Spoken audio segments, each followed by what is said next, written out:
कड़कड़ाती खून जमाने वाली ठंड पड़ रही थी। जंगल की झाड़ियों से घिरा हुआ डाक बंगला काफी दिन में जितना सुंदर दिखता था, उतना ही इस रात के कोहरे में भयंकर नजर आ रहा था। डाक बंगला या यूं कह लीजिए सरकारी गेस्ट हाउस, जहां सरकारी कर्मचारी, नौकरशाह और मंत्री लोग। उस रात मनमोहन अपनी बीवी अनु, बेटे रवि और बेटी जीविका के साथ वहां रुकने आया होता है। वो एक आम आदमी होता है, इसलिए भुगतान भरकर वो वहां ठहरता है। अब कोई गेस्ट हाउस नजर ही नहीं आ रहा मुझे, इसीलिए यहाँ आना पड़ा। माफ करना रवि बेटा। क्या पापा आप भी? ये डाक बंगला कितना खौफनाक नजर आ रहा है। इसमें हम अगले 2 दिन कैसे बिताएंगे? रवि बेटा, कॉलेज का लास्ट ईयर चल रहा है तुम्हारा। इतने बड़े हो गए हो फिर भी इतना डरते हो। अब हम भी क्या करें।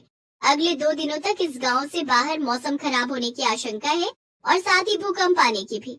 अरे मेरे डरपोक भाई, तुम कब सुधरोगे? अरे उल्टा इस डाक बंगले की खूबसूरती को देखो ना, यहाँ की शांति में कितना सुकून है। उफ। चुप रहो जीविका।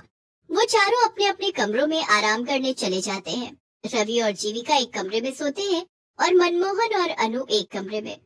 जब जीविका आराम कर रही होती है, तभी अचानक से रवि को बाहर से किसी के हंसने की आवाज आती है।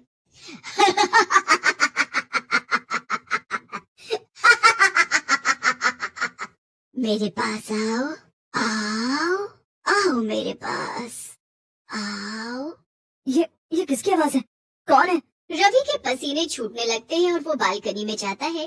तभी उसे वहाँ कोई नीचे नहीं दिखता है और ना ही दूर दूर तक जंगल में कोई नजर आता है। यहाँ तो दूर दूर तक कोई नजर नहीं आ रहा है। फिर ये आवाज किसकी थी? जीविका, तुम पागल हो क्या? ऐसे कोई करता है क्या? मैं कितना डर गया एक पल के लिए। सॉरी, मैं तुम्हें बस इतना कहना चाहती हूँ कि तुम अपने मन में से इस डर को भगा दो। ये जगह दिखने में जितनी हॉन्टेड है उतनी असल में है नहीं यार। थोड़ी देर बाद वो चारों खाना खाने नीचे आते हैं। तभी एक बूढ़ी काकी उन्हें खाना परोसती है। मैं झूठ क्यों बोलूंगा, मैं सच कह रहा हूँ। ये डाक बंगला सही नहीं है। मैंने अपने कानों से उस औरत की आवाज सुनी है। चुप करो यार भाई, मैं भी वही थी, तुम भी वही थे, तो उस औरत की आवाज सिर्फ तुम्हें क्यों सुनाई दी? मेरे कानों में क्या हड़ताल हो गई थी? हाँ? शट अप जीविका। हाँ बेटा, इतना मत घबराओ। लेकिन पापा। रवि बेटा, जैसा तुम सोचोगे वैसा ही तुम्हें महसूस होगा। तुम बार बार उसी बारे में सोचोगे तो तुम्हें वही सब नजर आएगा, वही महसूस होगा बेटा। चुपचाप खाना खाइए, वरना ठंड में जल्दी ठंडा हो जाएगा। वैसे भी डाक बंगले की दीवारों को शांति पसंद है, हल्ला नहीं। जी काकी। सभी खाना खाकर सो जाते हैं, लेकिन रवि को रात को नींद ही नहीं आती। वो हर वक्त बस उस आवाज के बारे में ही सोचता है। तभी उसे कमरे का दरवाजा धीरे खुलते हुए दिखाई देता है। ये क्या? ये दरवाजा अचानक से कैसे खुल रहा है? ये सब क्या हो रहा है? दरवाजा अपने आप खुल जाता है और रवि बिस्तर से उठकर हिम्मत जुटाते हुए दरवाजे के पास जाता है। तभी वो एक काले साई को फौरन सीढ़ियों से नीचे की तरफ भागते हुए देखता है। ये देख रवि की सांसें तेज और कलेजा कांपने लगता है। कौन था वहाँ? कौन था? और ये क्या? ये पेपर, इस पे तो खून की स्याही से लिखा है, मैं तुम सबकी जान ले लूंगी। क्या? तभी रवि बहुत ज्यादा डर जाता है और वो तुरंत मनमोहन, अनु और जीविका को उठाकर उन्हें सब कुछ दिखाता है और साथ ही वो पेपर भी दिखाता है। मेरा यकीन कीजिए माँ पापा, मैं झूठ क्यों बोलूं भला? मैंने सच में किसी काले साए को सीढ़ियों से नीचे की तरफ भागते हुए देखा है। और ये पेपर, इस पर खून की स्याही से लिखा है, देखो आप। उस पेपर से वो सब लिखा हुआ मिट चुका था। ये देख रवि के होश उड़ जाते हैं। ऐसा कैसे हो सकता है? रवि एक काम करो, तुम और जीविका हमारे कमरे में सो जाओ। चारों एक साथ सोएंगे तो किसी को डर नहीं लगेगा। लेकिन पापा, मैं डर नहीं रहा, मैं बस मेरी और आपकी सबकी भलाई के लिए कह रहा हूँ। यहाँ से चलिए। आप सब भूत प्रेत में विश्वास नहीं करते होंगे, लेकिन मुझे है। रवि भाई, तुम कुछ ज्यादा ही सोच रहे हो। बस रवि, चलो सोने अब और कुछ नहीं सुनना है हमें। पहले ही तुम्हारे पापा और मैं बहुत थक चुके हैं।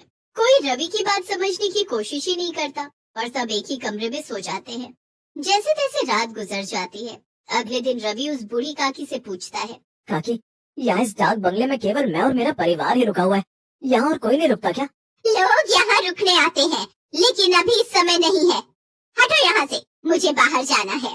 रवि दिन में उस बंगले को अच्छे से देख लेता है। मनमोहन, अनु और जीविका बाहर बैठकर बातें कर रहे होते हैं। अरे रवि भाई, आओ हमारे साथ बैठ जाओ, वरना फिर कोई भूत आकर आपको परेशान कर लेगा। बस जीविका, कितना परेशान करोगी तुम उसे चिढ़ा चिढ़ा कर। ओके बाबा, सॉरी। रवि कुछ दूर टहलने जाता है और तभी उसे एक लड़की दिखाई देती है जो सुनसान सड़क पर फूल बेच रही होती है। साहब, साहब फूल ले लो ना साहब, गुलाब, चंपा, चमेली, मोगरा, सारे फूल है मेरे पास। न, नहीं नहीं, मुझे नहीं चाहिए कोई फूल। अच्छा ठीक है, लेकिन मेरी बोनी हो जाए इसलिए एक फूल तो ले लीजिए प्लीज साहब। रवि उस फूल को खरीदकर अपनी माँ अनु को बालों में लगाने के लिए दे देता है। बाद में जब अनु बाथरूम में मुंह धोने जाती है, तभी वहाँ की लाइट अचानक से बंद चालू होने लगती है। अरे, इन लाइट्स को क्या हो गया अचानक से? और जब अनु आईने में देखती है, तभी उसके पीछे एक औरत खड़ी होती है जिसकी शक्ल काफी ज्यादा खौफनाक होती है। अनु की चीख सुनकर सभी उसके कमरे में भागे चले आते हैं और उसे वहाँ पर बेहोश पाते हैं। माँ, माँ आंखें खोलो ना माँ। थोड़ी देर बाद जब अनु को होश आता है, तभी वो उन तीनों को सारी घटना बताती है। अनु की जुबानी ये सारी बातें सुनकर उन तीनों के पैरों तले जमीन खिसक जाती है। माँ, ये सब सच है? हाँ जीविका बेटी, रवि बिल्कुल सच कह रहा था। देखो, मैंने कहा था ना आप तीनों से, इस डाक बंगले में जरूर कुछ तो गड़बड़ है। मनमोहन जी, मुझे कुछ नहीं पता, हम कहीं और रुक लेंगे, चाहिए तो जंगल में रुक लेंगे, लेकिन इस भूतिया डाक बंगले में बिल्कुल नहीं। हाँ पापा, अगर माँ और रवि ने यहाँ कुछ ऐसा महसूस किया है तो हमें यहाँ नहीं रुकना चाहिए। हाँ हाँ अनु, ठीक है, अपना अपना सामान ले लो, हम सब अभी इसी वक्त यहाँ से निकलते हैं। चारों अपना सामान पैक करके वहाँ से निकलने लगते हैं, लेकिन तभी वहाँ डाक बंगले के मुख्य दरवाजे पर वो बूढ़ी काकी खड़ी हो जाती है।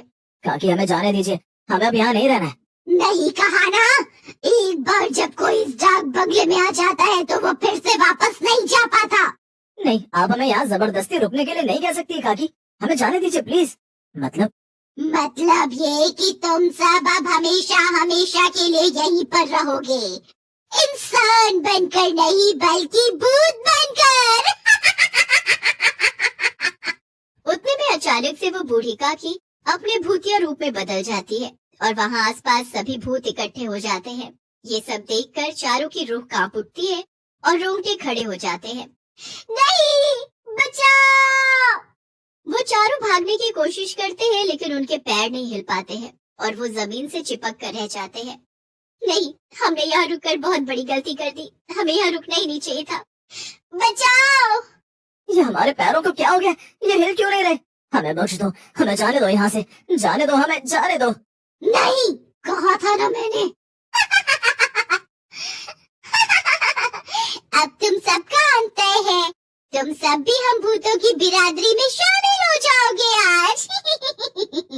ये तो वही फूल वाली लड़की है, यही तो इस डाक बंगले का नियम है, एक बार जो यहाँ पर आया वो वापस जिंदा नहीं लौट पाता, उसे तो मरना ही पड़ता है।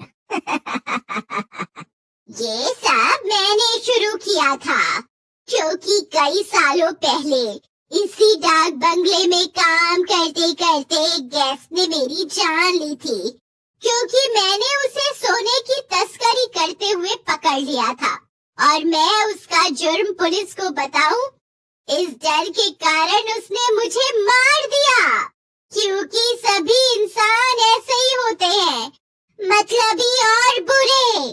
सारे भूत अब उन चारों के पास आने लगते हैं और चारों काफी ज्यादा घबरा जाते हैं, लेकिन तभी हम यहाँ से भाग तो नहीं सकते, लेकिन अपने मुंह से भगवान को याद तो कर सकते हैं। माँ, पापा, जीविका, हनुमान जी ही अब हमें बचा सकते हैं। वो चारों एक साथ हनुमान चालीसा बोलना शुरू कर देते हैं। जय हनुमान ज्ञान गुण सागर, जय कपीस तिहु लोक उजागर, रामदूत अतुलित बलधामा, अंजलि पुत्र पवन सुत नामा। बंद करो, बंद करो। हनुमान चालीसा सुनकर सभी भूतों के कानों से खून निकलने लगता है और सभी एक के बाद एक खत्म होने लगते हैं, जिसके बाद चारों उनकी कैद से आजाद हो जाते हैं और वहाँ से निकल जाते हैं। उस दिन के बाद डाक बंगला भूतों और काली शक्तियों के कहर से मुक्त हो